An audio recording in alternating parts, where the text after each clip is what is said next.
You were born in 12th century England, which basically means you've already lost the game of life before you even know how to hold your head up. Your parents? Peasants. Dirt poor.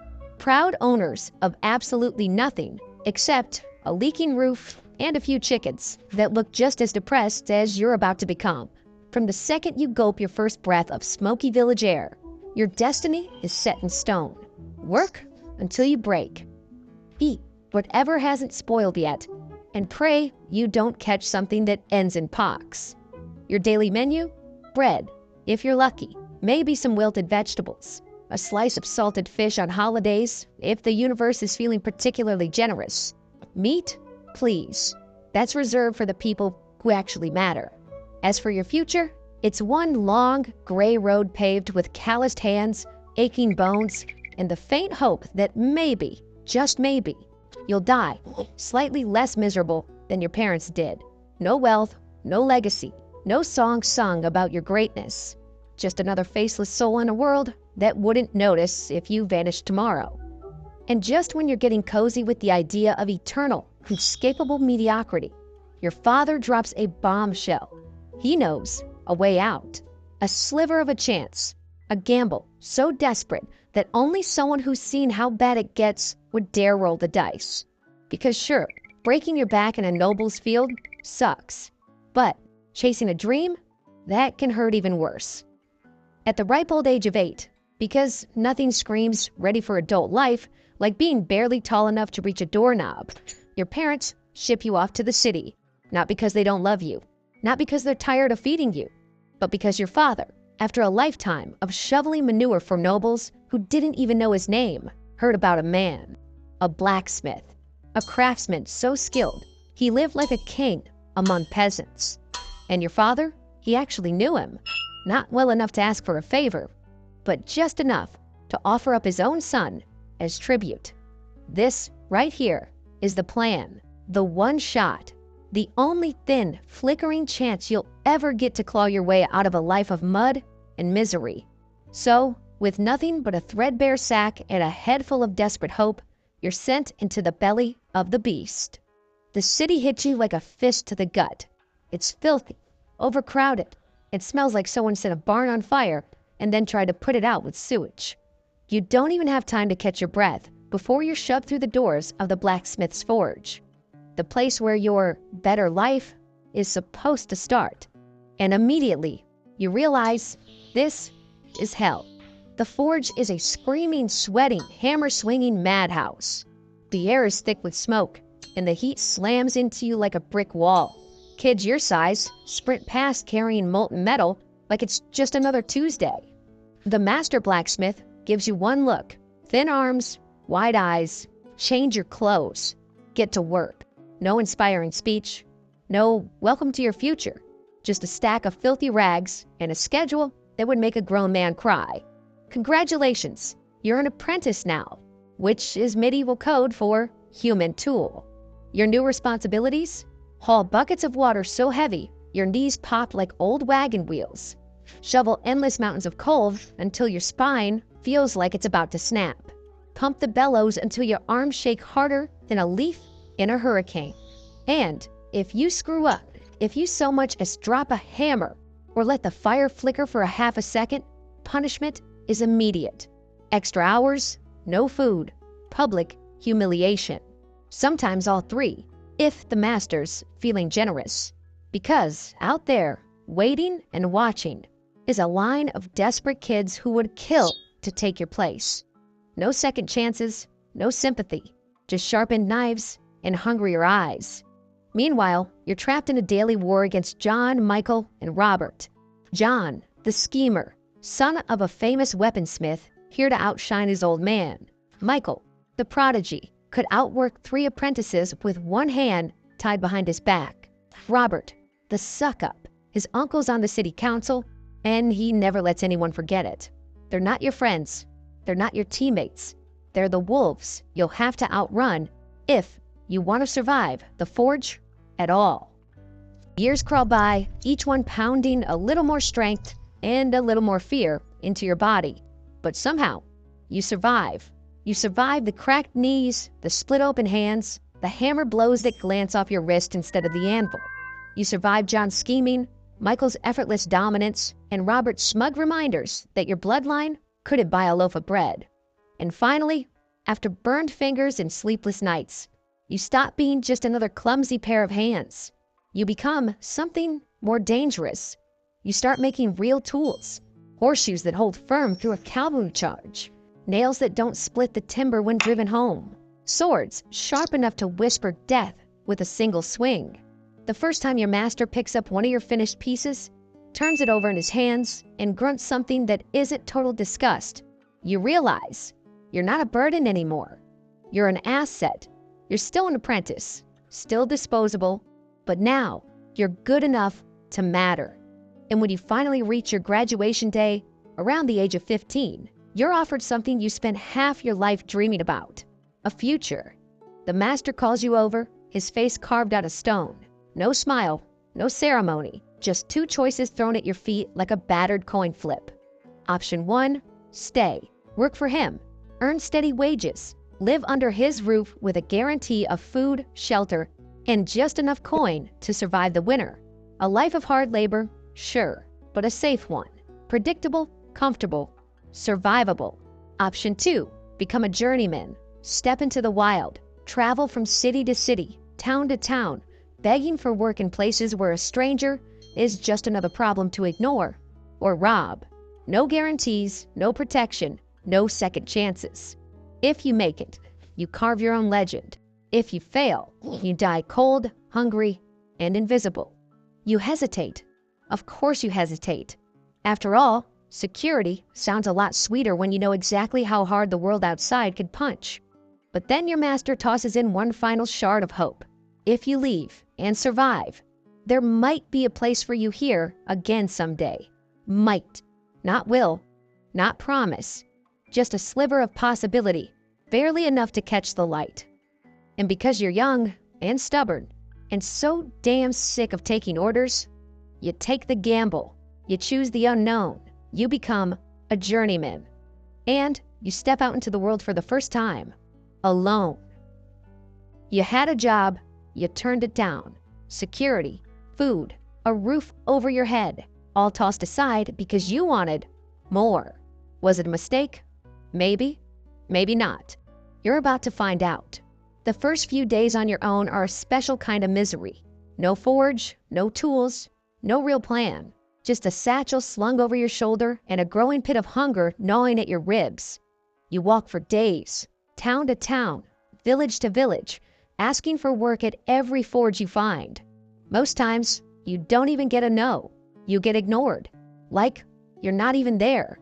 And when you're not invisible, you're worse, suspicious. A strange face means trouble, means stealing, means something the blacksmiths don't have time to deal with.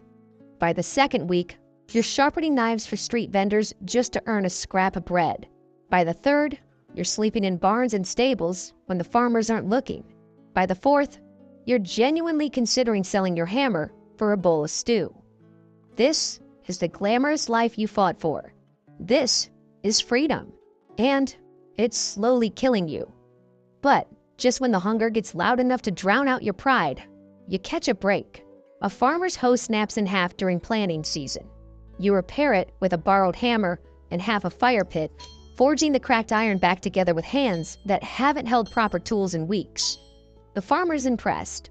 He doesn't pay you much, barely enough to buy a loaf of bread. But he tells his neighbor, who tells another. And suddenly, the long chain of silence breaks. First a hoe, then a plow, then horseshoes for a traveling merchant. Each job earns you a few more coins, a few more scraps of food, a few more nights sleeping under a roof instead of under the stars. It's not much. It's survival, but it's yours. Every calloused finger, every aching step, every forged piece of iron, it all belongs to you now. You are no one's apprentice. You are a blacksmith, a real one, not in title, not on paper, but in the only way that matters. You can survive on your own work. Coin by coin, you start saving. Work by work, you start building a name. You invest in better tools, better materials, better skills. You don't just fix broken things anymore. You make them. New axes, new horseshoes, new knives so sharp they could split a hair. You travel to bigger towns, learning advanced techniques from any blacksmith willing to trade knowledge for an extra pair of hands. Every mile you walk, every blister you earn, every deal you shake, you are becoming something more, something dangerous. By the time you return to the city, you're not the scared, scrawny kid who stumbled out of the forge years ago. You're a weapon, and you're finally ready to be noticed.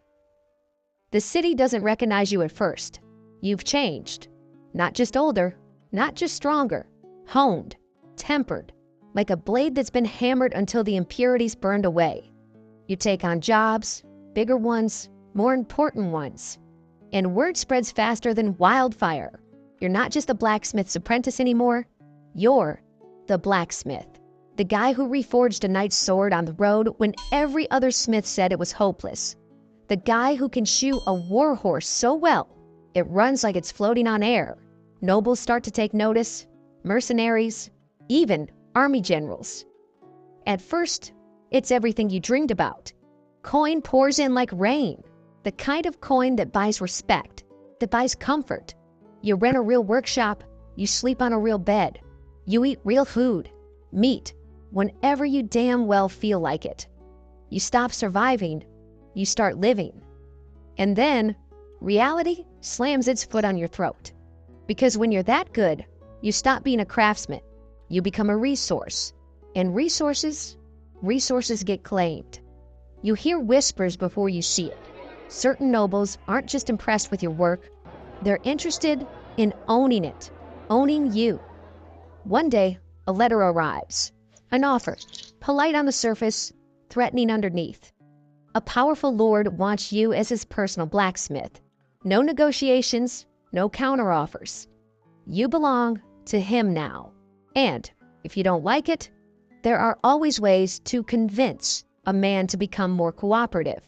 Kidnapping, threats, slavery, take your pick. You disappear before the sun even sets. Forge cold, tools abandoned.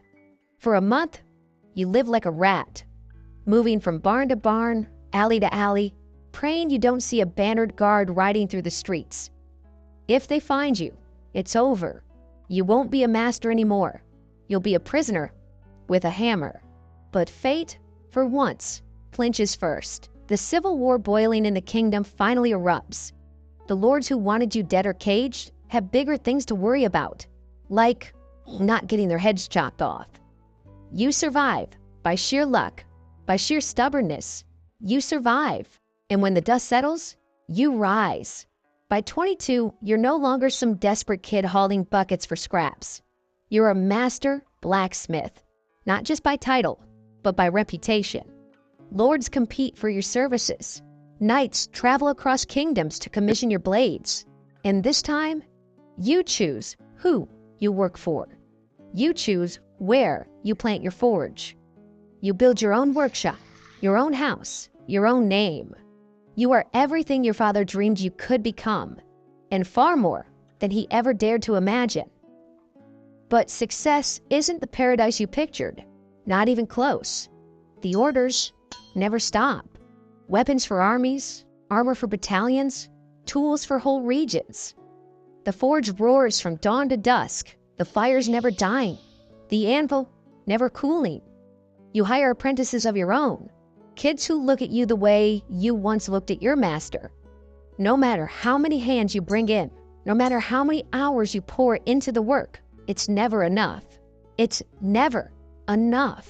Because every sword you forge turns into 10 more orders. Every set of armor you finish leads to 3 more contracts. Every favor you grant turns into another leash around your neck. The forge becomes your world again, a prison built not by poverty, but by success. And slowly, quietly, without anyone noticing, it starts to kill you. You don't notice it at first. Not the way your hands tremble when you grip the hammer. Not the way your back locks up halfway through a shift. Not the way you cough a little harder every time the forge smoke curls around your face. You're too busy. too important. There are weapons to forge, deals to honor, names to make. You ignore the pain, you ignore the cracks. Because that's what survivors do. Until one day, you can't. The coughing doesn't stop anymore. Your joints scream with every movement. You wake up feeling like your own body is trying to bury itself. You see a doctor, a real one, not the old woman who treats sword wounds with moonshine and prayers. He looks at you, listens to your lungs, checks the calluses on your hands, the paleness of your skin, and then he tells you the truth. Lead poisoning. A lifetime spent inhaling toxic fumes, handling raw materials, working 15-hour days in a forge without rest. There's no cure, no treatment, no miracle. You're dying, and there's nothing anyone can do about it. Most blacksmiths don't live past 50. You're 47. You built a forge that fueled armies. You raised apprentices who now run their own shops. You helped find a guild that protects the very kids who used to sleep in the soot, dreaming of something better. You changed the city.